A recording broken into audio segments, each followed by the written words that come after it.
Good morning, everybody. In previous class, we have studied about preparation of colloids,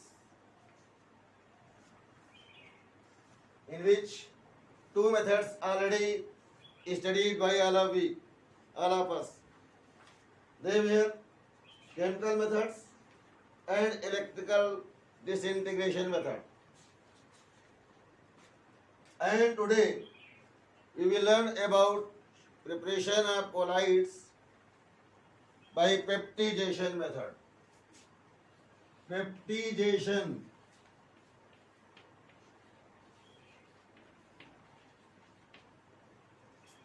पेप्टिजेशन method क्या होता है?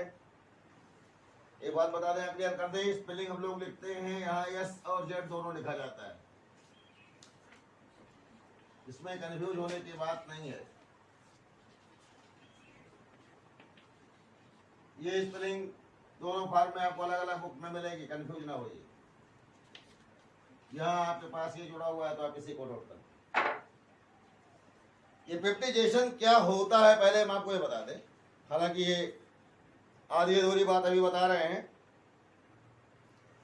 क्योंकि आधी बात जो पहले बतानी चाहिए थी वो बाद में बताई जाएगी, प्रॉपर्टी में बाद में आएगा, लेकिन उनको हम पहले बताते रहे, वो वहां पर ज़्यादा नहीं समझाना रहेगा। देखिए, आपको बता दिया गया, हमने पहले भी जिक्र किया है कि कोलाइडल स्टाल्स है चार्ज, आइदर पॉजिटिव और negative. Colloidal particles are charged in nature, either positive or negative charge will be present on any colloidal solution, any colloidal particle. ये एक टर्म है इलेक्ट्रोफोरेसिस, इसमें हम स्टडी कराएंगे। अगला पॉइंट क्या है? Coagulation. If any opposite charge electrolyte or colloid is added in given colloidal solution, then colloid particles becomes precipitated. Such precipitation is called as coagulation.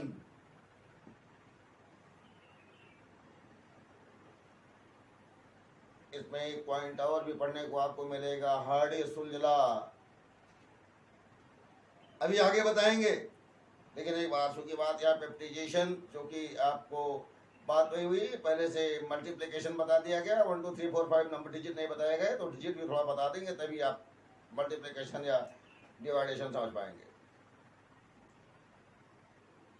वो पॉइंट अभी आने दीजिए, वहां पर पूरा क्लियर करेंगे। इतना जान लीजिए कि जब किसी भी कोलाइडल सॉल्यूशन में उसके अपोजिट चार्ज इलेक्ट्रोलाइट या कोलाइड को मिलाया जाता है तो उसका कोगुलेशन हो जाता है। और यदि हम किसी फ्रेशली प्रेसिपिटेटेड कोलाइड को किसी थर्ड सब्सटेंस को यूज करके अगेन कोलाइडल फॉर्म में कन्वर्ट करते हैं तो ये प्रोसेस पेप्टिजेशन कहलाती है। पेप्टिजेशन क्या होता है? पेप्टिजेशन is a method of preparation of colloids by adding one of the other substance, any other external substance in a freshly precipitated colloid. एक एग्जाम्पल बता दें।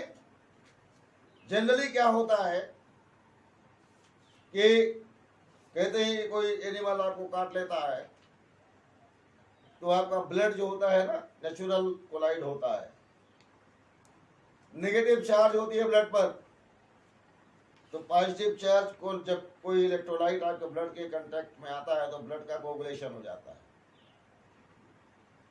तो थर्ड सब्सटेंस जब उसमें हम डाल दें और ब्लड एक बार फिर से अपने पुराने अवस्था में आ जाता है तो कहेंगे कि ब्लड का प्रेसिपिटेशन। तो ये प्रेसिपिटेशन की जो प्रक्रिया है, सॉरी पेप्टिजेशन हो गया, तो प्रेसिपिटेशन का जस्ट अपोजिट पेप्टिजेशन। कंफ्यूजन? तो पेप्टिजेशन नोट कर लीजिए। देखिए, पेप्टिजेशन में भी डिफाइंड है the process of converting A precipitate into colloidal salt by shaking with depression medium by dispersion by क्या लिखा आपने, by shaking it with dispersion medium.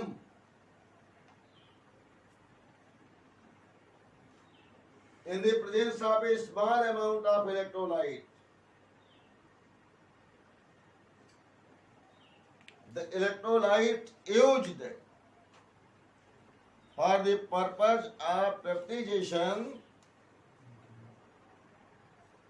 are called peptidizing agent.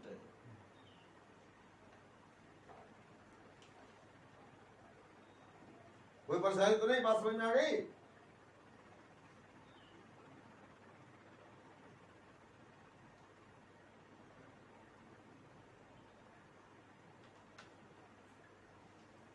Clear? अब अगले टॉपिक पे आ जाइए। ये अगली हेडिंग है purification of colloidal solution. Colloidal solution को हम प्योरीफाई कैसे करेंगे, शुद्ध कैसे करेंगे? Purification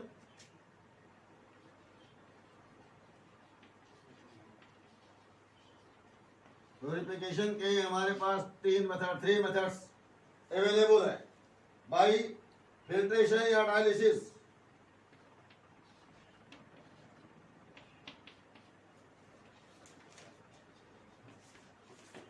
second,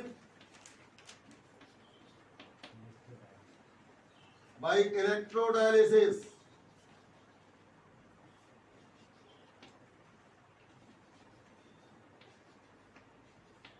and third, by ultrafiltration.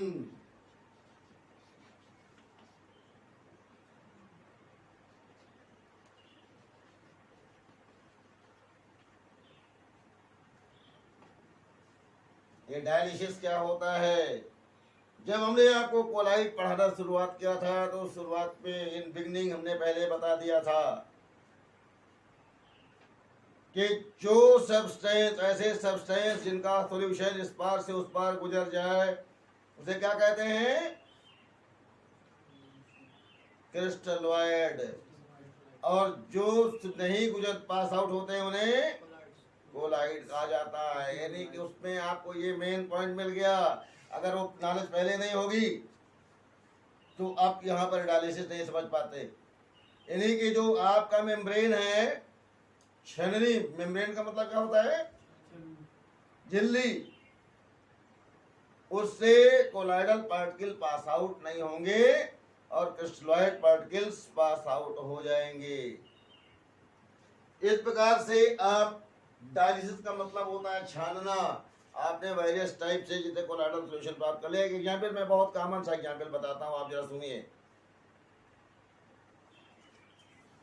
आपके घर में जो आप गेहूं का आटा पिसवा कर लाते हैं तो उस आटे में तीनों प्रकार के पार्टिकल मिलते हैं। कुछ तो बहुत छोटे पार्टिकल हो जाएंगे 2-3 रेंज में, मैदा बनवाते हैं ना, देखा होगा।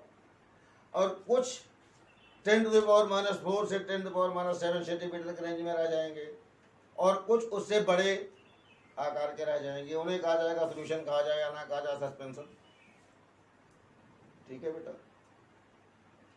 तो अगर हम उसका सॉल्यूशन बना लें तो जो ट्रू सॉल्यूशन के रेंज में पार्टिकल आ गए होंगे वो इस पार से उस पार गुजर जाएंगे। आप आटा को लेकर घोल लीजिए इसे, और घोल करके उसे फिल्टर पेपर से छानिए। आप देखिए कि आपके पानी में जो नीचे जा रहा है ना, उस पानी में कुछ फ्लोर पार्टिकल्स आ गए हैं। वो क्या है बताइए? वो आटा ही है, लेकिन उसकी जो साइज है वो 10⁻⁹ मीटर से छोटी हो गई है, जो कि पानी के साथ इस पार से उस पार फिल्टर पेपर से होकर गुजर गई है। कंफ्यूजन? कोई दिक्कत हो तो बताइए। तो जो मॉलिक्यूल जिसका शेप, आप कभी दूध फट जाता है, फिल्टर करते हैं, देखते हैं कि इसमें पानी निकल के जाता है साथ साथ, जैसे कोई पनीर बनाने के लिए जो दूध फाड़ा जाता है, कुछ सफ़ेद सफ़ेद चीज़ें गई हैं। वो सफ़ेद सफ़ेद चीज़ें क्या हैं? वो वही प्रोटीन सब्सटेंसेस जिनका साइज 10⁻⁹ मीटर से छोटा था, पानी के साथ निकलकर इस पार से उस पार चली गई। और बाकी जो कोलाइडल रेंज में थी 10⁻⁴ टू 10⁻�7 सेंटीमीटर या उससे बड़ी, वो इस पार से उस पार निकलकर नहीं जा पाती। इस प्रकार से हम कोगुलेशन, इस प्रकार से हम डायलिसिस के द्वारा कोलाइड पार्टिकल को सेपरेट कर लेते हैं, और इस प्रकार से फिल्टर करने की क्रिया को डायलिसिस कहा जाता है। Any problem? देखिए बेटा, डायलिसिस में जैसे आप देख रहे हैं, फिगर बना हुआ है आपकी बुक में, ये सॉल्वेंट है और ये जो आपका कोई भी कंटेनर है जिसका जो मेम्ब्रेन है वो मेम्ब्रेन एसपीएम का बना हुआ है, फिल्टर पेपर लाइक सब्सटेंसेस, उससे बना हुआ है। इस आपका केवल वाटर भरा हुआ है या डिस्पर्जन मीडियम कह सकते हैं, भरा हुआ है। इसमें से कोलाइड पार्टिकल इसी में रह जाएंगे, और जो ट्रू सॉल्यूशन रेंज के छोटे पार्टिकल हैं वो इसमें से बाहर निकल जाएंगे।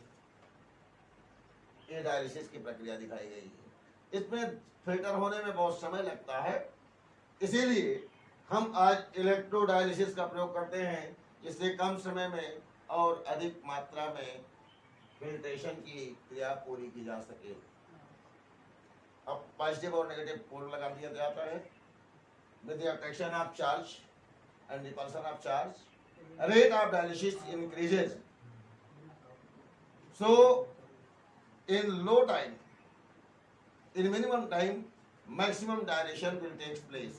So it is called as electrodialysis. हम अल्ट्रा फिल्ट्रेशन की बात करते हैं। अल्ट्रा फिल्ट्रेशन में क्या होता है कि हम फिल्टर पेपर लेते हैं और फिल्टर पेपर पर पहले कोई कोलाइडल सॉल्यूशन गिरा देते हैं, जैसे गोंदी गिरा दिया, स्टार्च गिरा दिया, और फिर उसमें फार्मेलिन गिरा देते हैं, तो वो हो जाता है हार्ड। फिल्टर पेपर लिया और फिल्टर पेपर लेने के बाद उसको उसमें स्टार्च लगा दिया एक लेवल, इसके ऊपर फिर आप क्या करते हैं, देखिए फिल्टर पेपर बिल्कुल कागज है, ये कमजोर होता है ना तो फिल्टर पेपर, लेकिन उस कमजोर कागज पर जब आप स्टार्च की एक लेयर चढ़ा देंगे, अरे भाई स्टार्च क्या है, कैसे स्टार्च प्राप्त करेंगे? आप लोगों ने देखा होगा कि जब घर में हम लोग भोजन बनता है तो चावल बनता है, तो चावल में जो पानी अधिक मात्रा में निकल होती है उसको निकाल लीजिए थोड़ा सा, तो वो बाहर निकाल करके उसको फिल्टर पेपर में डाल दीजिए, वही स्टार्च। और फिर उसको डालने के बाद थोड़ा सा कड़ा हो जाए तो उसको फार्मेलिन में डाल दीजिए, या जब बिल्कुल सूख जाए तो अच्छी बात है, ना सूखे तो भी फार्मेलिन में डाल दीजिए। फार्मेलिन में फॉर्मेल्डिहाइड का एक सॉल्यूशन है, फॉर्मेल्डिहाइड, उसी को फार्मेलिन कहते हैं, फॉर्मेल्डिहाइड का जलीय घोल।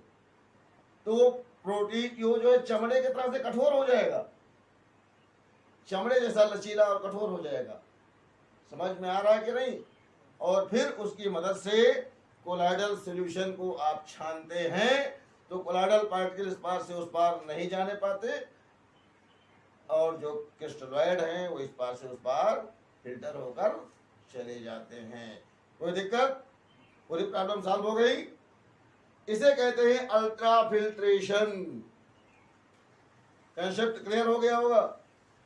तो अब हम लोग अगली बात करेंगे प्रॉपर्टीज ऑफ कोलाइडल सॉल्यूशन, और प्रॉपर्टीज ऑफ कोलाइडल सॉल्यूशन हम पढ़ेंगे कल, आज नहीं। तो सही प्रॉपर्टीज के लिए आप पहले आज जो पढ़ाया गया उतना तैयार करके आइए। आज जो आपको प्योरिफिकेशन ऑफ कोलाइडल सॉल्यूशन बताया गया, पेप्टाइजेशन बताया गया, उसे तैयार करें। और अगले दिन के लिए प्रॉपर्टीज ऑफ कोलाइडल सॉल्यूशन में हम आपको बताएंगे कोलाइडल सॉल्यूशन की प्रॉपर्टीज क्या हैं। तो आज हम यही रोकते हैं। आप देखिए, अगर कोई दिक्कत होती है तो आप डिस्कस कर सकते हैं बिना किसी हिचकिचाहट के, आप क्वेश्चन तुरंत कांटेक्ट करिए, फिर प्रॉब्लम सॉल्व करिए। तो आज स्टार्ट करते हैं। Thank you very much, see you again.